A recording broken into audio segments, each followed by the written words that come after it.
अस्सलाम वालेकुम dear students. मेरे पास इस टाइम है जी 10th की बायोलॉजी की बुक और मैं इस चैप्टर के बारे में आपको बताऊंगा, चैप्टर नंबर 2 के बारे में कि बायोलॉजी 10th की के चैप्टर 2 में से आप क्या कुछ कर सकते हैं, क्या कुछ आप स्किप कर सकते हैं। तो आइए चलते हैं, जानते हैं कि बायोलॉजी की चैप्टर नंबर 2 10th क्लास में क्या कुछ इंपॉर्टेंट है। सबसे पहली डेफिनेशन होम्योस्टासिस की, जो कि फर्स्ट लाइन में लिखी हुई है, आपने करनी है। आपको नॉर्मल बॉडी टेम्परेचर पता होना चाहिए ह्यूमन का कि कितना होता है, 37 डिग्री सेंटीग्रेड। देन आपके पास ऑस्मो रेगुलेशन की एक डेफिनेशन है, ये आपने मस्ट करनी। थर्मो रेगुलेशन की डेफिनेशन यहाँ से लेके यहाँ तक मैंने मार्क की हुई, आपने करनी है। एक्सक्रीशन की डेफिनेशन आपने कंप्लीट, ये वाली डेफिनेशन एक्सक्रीशन की करनी है। देन अगला टॉपिक शुरू होता है होम्योस्टासिस इन प्लांट्स। अब आपको सबसे पहले ये पता हो कि प्लांट्स के अंदर होम्योस्टासिस क्यों ज़रूरी है और क्या क्या वो वेस्ट प्रोडक्ट्स हैं जो कि प्लांट्स जो हैं वो जिनको निकालना ज़रूरी है। उसमें सबसे पहले oxygen, carbon dioxide, nitrogenous waste material और वाटर, ये वो कंपोनेंट्स हैं, ये वो मटेरियल हैं जो कि प्लांट के लिए सम टाइम एक वेस्ट मटेरियल हो जाता है और प्लांट उसको निकालता है। कार्बन डाइऑक्साइड और ऑक्सीजन का रिमूवल, अब आपने इस चीज़ को कहाँ तक करना है जी, एट नाइट, यहाँ से लेके आपने नेक्स्ट जहाँ तक ये ख़त्म हो रहा है रूट हेयर्स यहाँ तक, और उसके बाद आपने अगले टॉपिक पे आ जाना चाहिए, रिमूवल ऑफ एक्स्ट्रा वाटर। अब एक्स्ट्रा वाटर जो है वो दो तरीके से रिमूव प्लांट्स करते हैं। एक प्लांट का प्रोसेस है जी ट्रांसपरेशन और एक है जी गटेशन। सम टाइम डिफरेंस आ जाता है कि ट्रांसपरेशन और गटेशन में क्या फ़र्क है। तो डिफरेंस ये है कि ट्रांसपरेशन में वाटर जो है वो वेपर्स की फॉर्म में निकलता है, जबकि गटेशन में वाटर ड्रॉप या ड्रॉपलेट्स की फॉर्म में अपेयर होता है और स्टोमेटा वगैरह के ज़रिए वाटर जो है वो रिमूव होता है। तो ये जस्ट आपको पता हो। Then other waste, metabolic waste कौन कौन से हैं जो कि प्लांट्स के लिए अपनी जिस्म से निकालना, अपनी बॉडी से निकालना ज़रूरी है। उसमें हमारे पास कैल्शियम ऑक्सलेट आ जाता है, जो कि प्लांट्स में in the form of crystals leave और स्टेम के अंदर जो है वो स्टोर हो जाता है। ये एक एग्जांपल आपने कर लेनी है। देन आपने नेक्स्ट पेज पे मूव करके जाना है। नेक्स्ट पेज पे जब आप जाते हैं तो आपके पास यहाँ डिफरेंट एग्जांपल्स दी हुई, एग्जांपल्स आपको आनी चाहिए कि गम्स, लैटेक्स, म्यूसिलेज, ये तमाम जो है ये भी वेस्ट मटेरियल हैं जो कि प्लांट जो है वो अपनी बॉडी से रिमूव करता है। देन आता है जी ऑस्मोटिक एडजस्टमेंट इन प्लांट्स। ये बड़ा इंपॉर्टेंट टॉपिक है पेपर पॉइंट ऑफ व्यू से। और हाइड्रोफाइट्स, जीरोफाइट्स या हेलोफाइट्स में से एक आध चीज़ जो है वो पेपर के अंदर मस्ट आती है।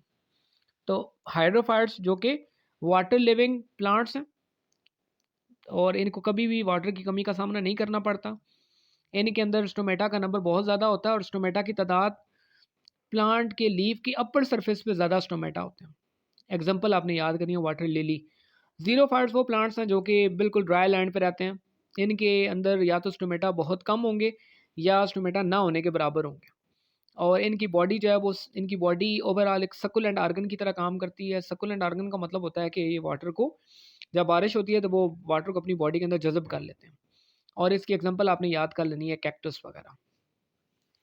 देन हेलोफाइट्स वो प्लांट्स जो कि साल्टी एरिया में पाए जाते हैं और यहाँ पे आप इनके एग्जांपल भी याद करेंगे और इसके अलावा यहाँ देखेंगे कि इनका जो प्लांट्स का जो वैक्यूल होता है उसके अंदर प्लांट्स बहुत ज़्यादा साल्ट जो है वो स्टोर रखते हैं, ताकि बाहर से साल्ट जो है वो प्लांट की बॉडी के अंदर मूव ना करें, क्योंकि प्लांट्स ऐसे एरिया में हैं जहाँ पे साल्ट्स वगैरह की कंसनट्रेशन बहुत ज़्यादा है।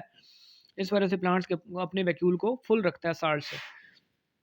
देन आपके पास ह्यूमन के अंदर होम्योस्टासिस के लिए क्या क्या ऑर्गन्स हैं, उसमें लंग्स हैं, स्किन है और किडनी। ये तीन ऑर्गन्स मेन है जो कि होम्योस्टासिस में हेल्प करेंगे। स्किन के बारे में अगर बात करें तो ह्यूमन की स्किन जो है वो उसकी दो लेयर्स हैं, एक एपिडर्मिस, एक है डर्मिस। सम टाइम इन दोनों का डिफरेंस आ जाता है, तो आपने नोट करना है कि एपिडर्मिस जो है वो आउटर मोस्ट लेयर है, इसके अंदर ब्लड वेसल्स नहीं होती, जबकि डर्मिस इनर लेयर है और इसके अंदर blood vessels, sweat and oil glands, hairs की रूट्स वगैरह ये प्रेजेंट होती हैं। एक ख़ास किस्म की कंडीशन है जिसे कहते हैं गूज बम्प्स। ये कंडीशन कब अपीयर होती है? ये होती है जी विंटर्स में, जब ठंड की वजह से आपके बाल जो हैं वो खड़े हो जाते हैं। इस कंडीशन को गूज बम्प्स कहते हैं। और वो जो बाल खड़े होते हैं वो असल में एक लेयर, हवा की लेयर को ट्रैप कर लेते हैं, इंसुलेटर के तौर पे काम करते हैं और आपको सर्दी से बचाते हैं। जबकि गर्मियों में जो इसका अपोजिट वर्क होता है वो होता है जी स्वेटिंग, जिसे कहते हैं स्वेट ग्लैंड्स जो हैं वो मैक्सिमम वाटर को, और सिर्फ आपने देखा होगा कि स्वेट के अंदर सिर्फ वाटर नहीं होता बल्कि साल्ट्स, यूरिया, यूरिक एसिड वगैरह भी होते हैं जो कि उस प्रोसेस से रिमूव होते हैं। लंग्स के बारे में आपको आइडिया है कि लंग्स जो हैं वो गैसेस का एक्सचेंज करते हैं। आप ये लिख सकते हैं कि कार्बन डाइऑक्साइड और ऑक्सीजन की ट्रांसपोर्ट जो है वो लंग्स की मदद से होती है। देन हमारे पास मेन टॉपिक आता है जी हमारा यूरिनरी सिस्टम ऑफ ह्यूमंस। तो यहाँ पे ये लाइन इंपॉर्टेंट है कि यूरिनरी सिस्टम के अंदर होता क्या है। एक पेयर ऑफ किडनी है, यूरेटर का एक पेयर है, यूरिनरी ब्लैडर और यूरेथ्रा, ये सारा कुछ जो है ये यूरिनरी सिस्टम के अंदर आता है। देन हम नीचे आ जाते हैं स्ट्रक्चर ऑफ किडनी। किडनी का आपने डार्क रेड कलर होता है जी, बीन शेप्ड ऑर्गन है। आपने इसकी लेंथ विड्थ और वेट वगैरह आपने याद कर लेना है। ये जो आखिरी दो रिब्स हैं उनकी मदद से इसकी प्रोटेक्शन होती है। और ये वाली लाइन भी इंपॉर्टेंट है कि लेफ्ट किडनी जो है वो राइट किडनी से थोड़ा हायर पोजीशन पे है। किडनी में एक डिप्रेशन होता है जिसे कहते हैं जी हिलस। और हिलस वो स्ट्रक्चर है कि जहाँ से यानी वो पॉइंट है जहाँ से यूरेटर निकलता है, यूरेटर जो है वो अराइव होता है, निकलता है। देन ब्लड वेसल्स हैं, लिम्फेटिक वेसल्स हैं। उसके अलावा किडनी का जो बाहर वाला स्ट्रक्चर होगा उसे कॉर्टेक्स कहेंगे, और इनर वाले स्ट्रक्चर को कहेंगे रीनल मेड्यूला। और देन हमारे पास कौन शेप्ड ऑर्गन्स होते हैं किडनी में, जिन्हें कहते हैं पिरामिड्स। और जितने भी पिरामिड्स हैं वो सारे एक फनल शेप्ड कैविटी के अंदर ओपन होते हैं, जिसे कहते हैं रीनल पेल्विस, जो कि असल में यूरेटर की बेस है। देन आता है जी किडनी का functional unit which is nephron. आगे नेफ्रॉन का स्ट्रक्चर शुरू हो जाता है। नेफ्रॉन के दो मेन पार्ट्स हैं, एक है जी रीनल कर्पस्कल और दूसरा है रीनल ट्यूब्यूल। रीनल कार्पस्कल जो है ये मतलब ट्यूबुलर आर्गन नहीं है, और इसके फर्दर टू पार्ट्स हैं, एक है ग्लोमेरुलस और एक है बोमेन कैप्सूल।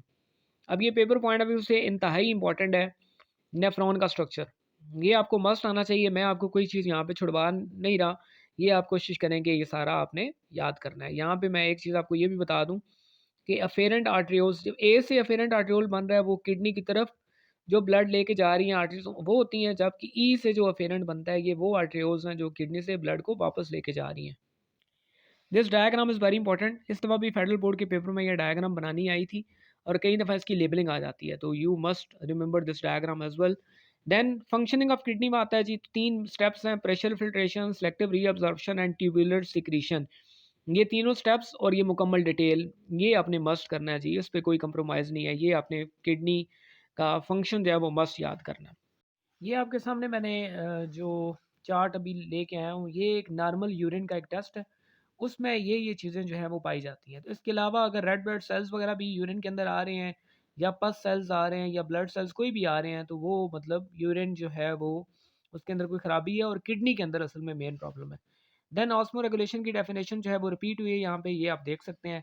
आपने वही पुरानी डेफिनेशन इसके अंदर लिखते हैं।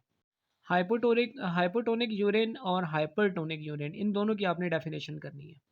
When there is excess water in the body fluid kidney form dilute hypotonic urine, यानी ये कब बनता है, जब हमारी बॉडी के अंदर वाटर कंसंट्रेशन बहुत ज़्यादा हो जाए, देन किडनी हाइपोटोनिक यूरिन बनाएगी जिसके अंदर वाटर बहुत ज़्यादा होगा, और इसकी रिवर्स कंडीशन जो है वो हाइपरटोनिक यूरिन जो है वो बनेगा।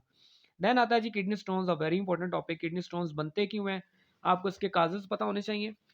देन ये मेजर काजेज़ लिखे हुए हैं, ये मैंने पैराग्राफ ऑलरेडी हाईलाइट किया हुआ है।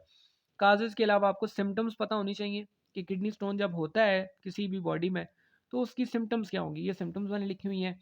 90% किडनी स्टोन्स जो हैं वो ज़्यादा पानी पीने से निकल जाते हैं, जबकि कुछ किडनी स्टोन्स को फिर नॉन इलेक्ट्रिकल शॉक वेव से तोड़ा जाता है, और इस प्रोसेस को कहा जाता है लिथोट्रिप्सी, जो कि आ जाता है अक्सर शार्ट क्वेश्चन वगैरह के, व्हाट इज लिथोट्रिप्सी। दो साइंटिस्ट हैं, नसर अल फाराबी और ज़ाराबी, अबू अल कासम ज़ाराबी। ये दो साइंटिस्ट हैं जिन्होंने किडनी की बीमारियों के ऊपर, किडनी के इवन ऑपरेशंस के ऊपर, सर्जरीज़ के ऊपर बहुत ज़्यादा काम किया, तो आपको दोनों साइंटिस्ट के नाम एटलीस्ट आने चाहिए। देन है जी किडनी फेलियर की रीज़न्स। तो किडनी फेलियर में मेन रीज़न जो यहाँ पे लिखी हुई है वो ये वाली हैं, मैंने अंडरलाइन की हुई है, दिस वन। यानी इसमें आपके पास ये आ जाता है डायबिटीज़ मेलाइटस जो है वो मेन किडनी फेलियर का एक रीज़न है। और इसी तरह अगर पानी बहुत कम यूज़ किया रहा है, ड्रग्स वगैरह बहुत ज़्यादा यूज़ किया है, दैन किडनी फेल हो सकता है। और किडनी फेलियर की ये सिम्टम्स हैं जो कि शुरू में आपको आएंगी, अगर आप इग्नोर करेंगे दैन आपका किडनी जो है वो फेलियर की तरफ जाएगा। अब अगर किडनी फेलियर हो जाता है, यानी किडनी ने प्रॉब्लम शुरू कर दिया, दैन जो प्रोसेस जिससे आर्टिफिशियल क्लीनिंग की जाती है उस प्रोसेस को कहते हैं डायलिसिस। डायलिसिस दो तरह का है, पेरिटोनियल डायलिसिस जो है इसमें क्या किया जाता है कि आपकी पेरिटोनियम यानी पेट के ऊपर एक ब्लड वेसल है, उसको उसका कनेक्शन किया जाता है डायलाइज़र के साथ, और डायलाइज़र जो है वो उसी तरीके से काम करेगा जिस तरह हमारा किडनी काम करता है, और वो ब्लड को फ़िल्टर कर देगा। दूसरा जो अमल है वो है जी हीमोडायलिसिस। इसमें भी सेम काम किया जाता है, लेकिन ये पेट के साथ कनेक्शन इसका कि नहीं है। इसमें सिंपल ही होता है कि बाजू या टांग के साथ किसी जगह भी दो आर्टरीज, एक आर्टरी और एक वेन को जो है उसका कैनोला के ज़रिए उसको कनेक्ट कर दिया जाता है डायलिज़र के साथ। तो तमाम ब्लड, पेशेंट का सारा ब्लड जो है वो डायलिज़र में से एक साइड से गुजरता है, और डायलिज़र में से जो यूज़फुल थिंग्स होती हैं वो ब्लड के अंदर चली जाती हैं। ब्लड के अंदर जितना भी वेस्ट मटेरियल है वो सारा डायलिज़र के अंदर आ जाता है, और यूँ ब्लड जो है वो फ्रेश हो जाता है। एक दफ़ा वही काम जो किडनी कर रहा है वो ये डायलिसिंग मशीन कर रही है।